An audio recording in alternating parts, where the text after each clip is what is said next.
वह आत्मा के रूप में चारों प्रकार के प्राणियों में विद्यमान है। वह हर स्त्री और पुरुष में, हर देवता और राक्षस में, हर पशु और पक्षी में, यहाँ तक कि हर वृक्ष, हर लता और हर फल फूल में भी मौजूद है। वह केवल चेतन पदार्थों में ही नहीं, जड़ पदार्थों के अंदर भी है।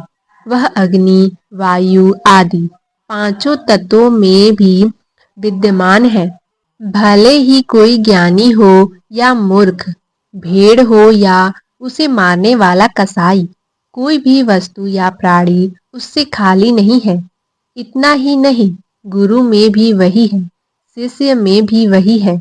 कोई प्राणी जब मरता है तो नाश केवल उसके शरीर का ही होता है, उसकी आत्मा का नहीं, क्योंकि आत्मा तो अविनाशी प्रभु का अंश है।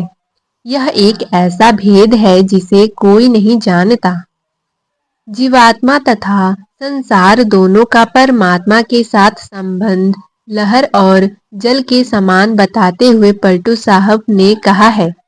इस प्रकार यह भी स्पष्ट हो जाता है कि संत महात्मा को सर्वव्यापक इसलिए कहते हैं कि संसार का हर पदार्थ, चाहे वह जड़ है या चेतन, एक परमात्मा का ही रूप है।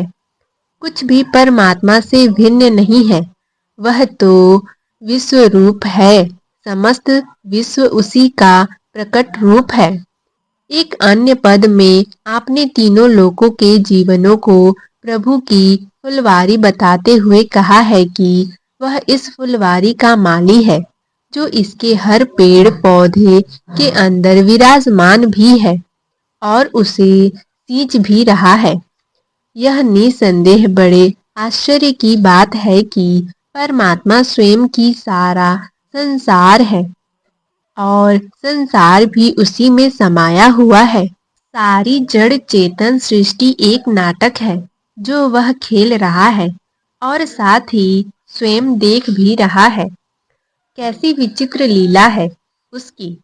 पलटू साहब अपने आप को अपने इस अनोखे मित्र का वर्णन करने में असमर्थ पा रहे हैं। अपने शरीर के अंदर परमात्मा की खोज कैसे करना चाहिए?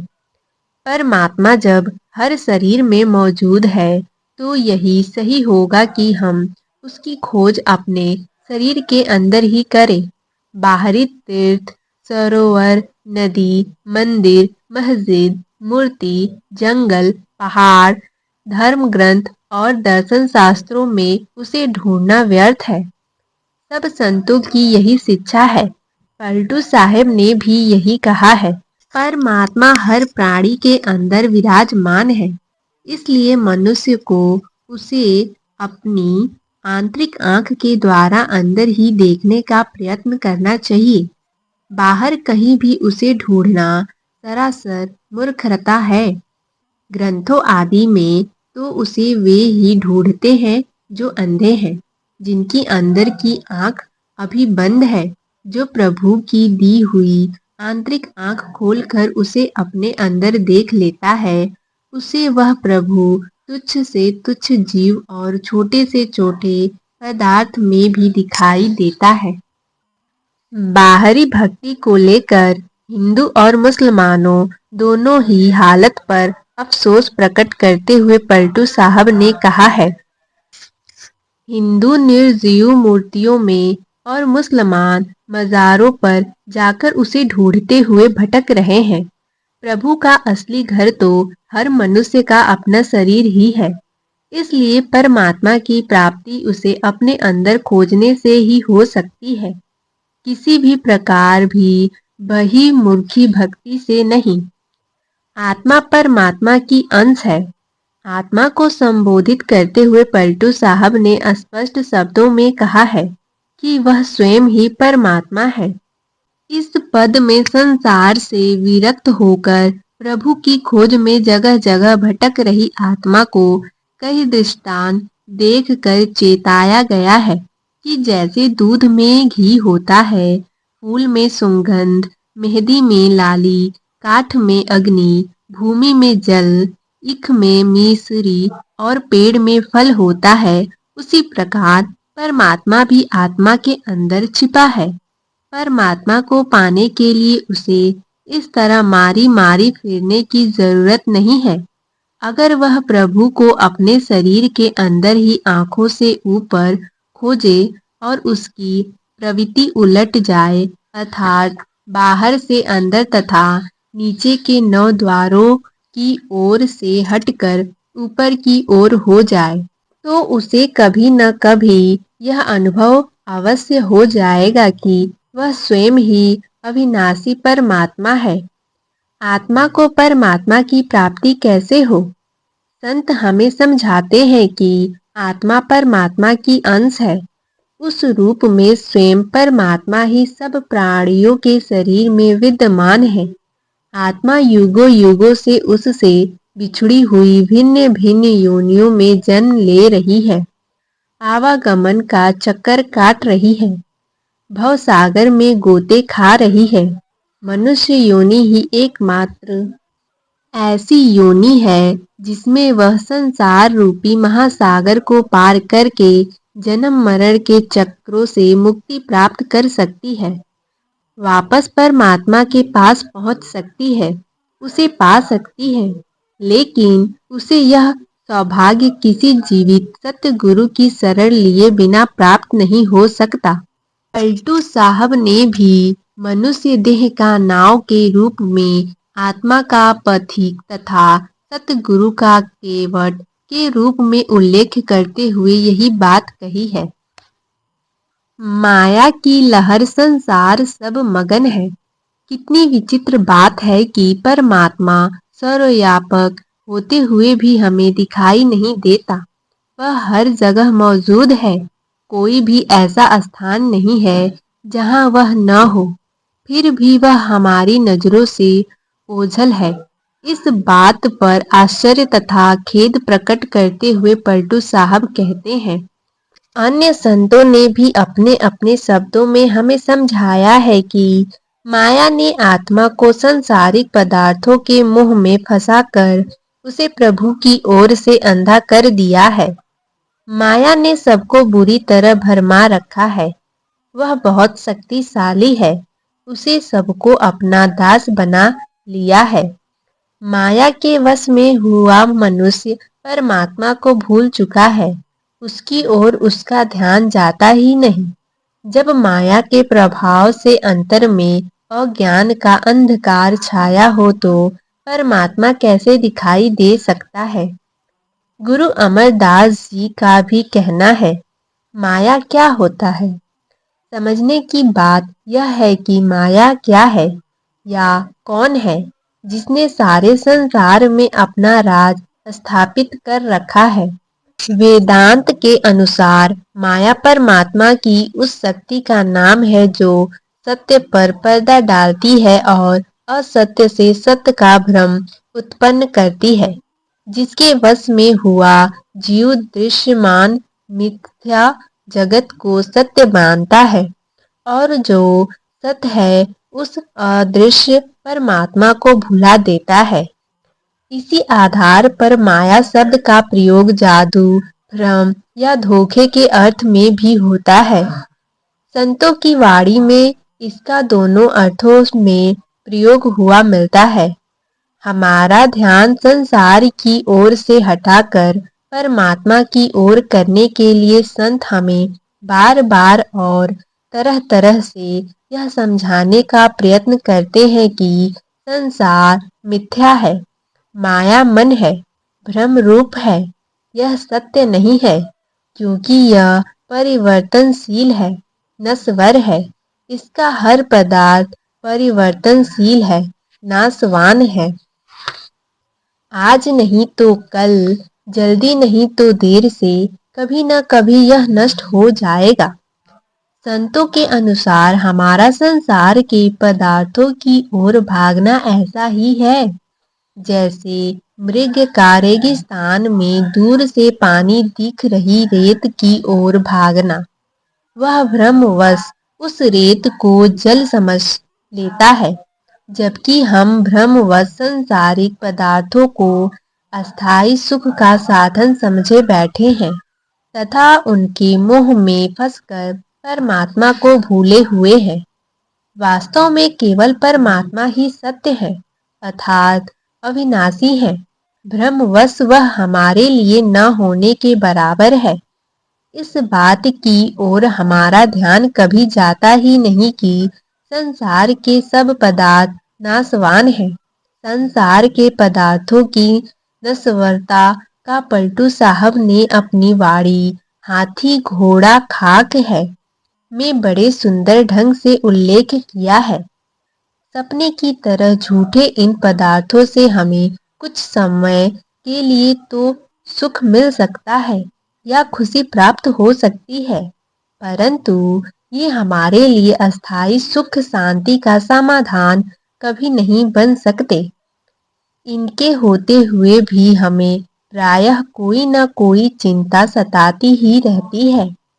इनका संबंध हमारे शरीर में है, जो इन्हीं की तरह नश्वर है, क्षणभंगुर है। धुएं से बनी महलों की आकृति और रेत की दीवार की तरह यह शरीर हमारा वास्तविक स्वरूप नहीं है।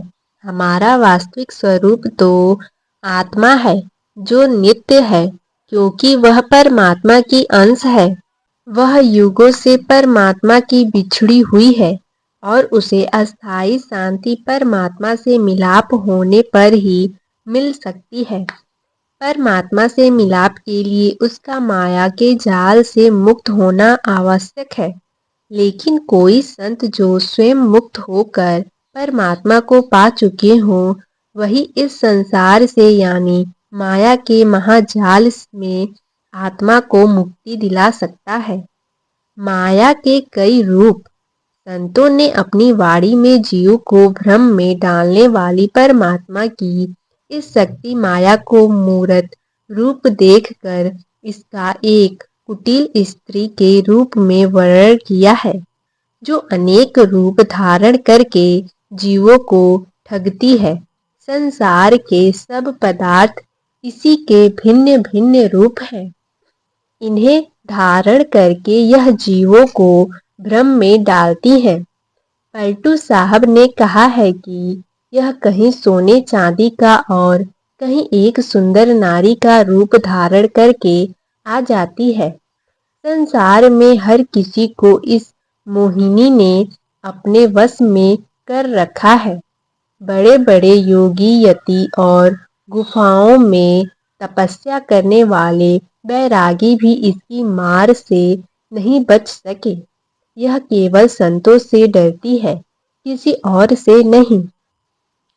यह पंक्ति विशेष रूप से ध्यान देने योग्य है। इसमें हमें लोभ तथा काम माया के इन दो जबरदस्त हथियारों से सावधान किया गया है। पुरुष कामवश स्त्री के जाल में फंसता है और स्त्री पुरुष के।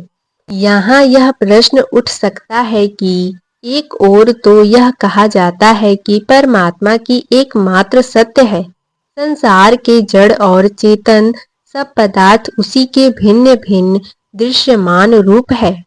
दूसरी ओर हमें यह बताया जाता है कि यह ठगनी माया भिन्न भिन्न रूप धारण करके जीव को ठगती है, उसे भ्रम में डालती है। ऐसा क्यों? ऐसा इसलिए कि परमात्मा तो अविनाशी सत्य है, जबकि उसी की माया के प्रभाव के अधीन मनुष्य संसार के नश्वर पदार्थों को सत्य मान लेता है और परमात्मा उसके लिए न होने जैसा हो जाता है। संत माया के प्रभाव से मुक्त होते हैं और उनके लिए परमात्मा एक जैसा सत्य है, जिसे उन्होंने अनुभव से प्राप्त किया है, अंतर में उसका प्रत्यक्ष दर्शन किया है। उन्हें सब पदार्थों में परमात्मा दिखाई देता है। संतों के अनुसार संसार भ्रम मात्र और मिथ्या है, जबकि दुनिया वालों के लिए परमात्मा का अस्तित्व केवल औपचारिक या कहने भर के लिए है, वास्तविक नहीं। हम दुनिया वालों को संसार का अस्तित्व ही वास्तविक लगता है। हमारी यह सोच हमारे माया के जाल में फंसे होने का परिणाम है। इसीलिए पलटू साहब तथा अन्य संत भी यह कहते हैं कि ठगनी माया संसार के भिन्न भिन्न पदार्थों का रूप धारण करके हमें भ्रम में डालती है। ऐसा कहकर संत हमारा ध्यान मायामय संसार की ओर से हटाकर उस परम सत्य परमात्मा की ओर करना चाहते हैं, ताकि हमारा उससे मिलाप हो सके। मन माया में मिली गया। पलटू साहब ने कहा है कि मन माया से मिला हुआ है और मनुष्य की बुद्धि भ्रष्ट हो चुकी है। उसे यह पहचान नहीं रही कि क्या अच्छा है और क्या बुरा है, क्या सच है और क्या झूठा है। मन शरीर के द्वारों के जरिए 10 दिशाओं में घूमकर सब प्रकार के कुकर्म करता है। संतों के अनुसार मन आत्मा को इस संसार के साथ संपर्क स्थापित करने तथा यहाँ संक्रिय होने के लिए प्रभु से मिला एक साधन है। लेकिन विडंबना यह है कि आत्मा को अपने जाल में फंसाने के लिए माया ने मन को ही अपना साधन बना रखा है। माया मन को लुभाती है, इंद्रियों को भोग तथा संसार के अन्य पदार्थों की ओर आकर्षित करती है। मन के साथ बधी हुई विवश आत्मा भी इसके साथ साथ उनकी ओर खींची चली जाती है। इसीलिए संत अपनी वाणी में मन की चंचलता का वर्णन करते हैं और परमार्थी के लिए इसे वश में करने की आवश्यकताएं पर बहुत बल देते हैं। वे हमें समझाते हैं कि माया के प्रभाव से मन का ध्यान नीचे तथा बाहर की ओर रहता है। यह शरीर में अपने स्थान यानी दोनों भवों के बीच से नीचे उतरकर 9 द्वारों के रास्ते बाहर सारे संसार में फैला हुआ है।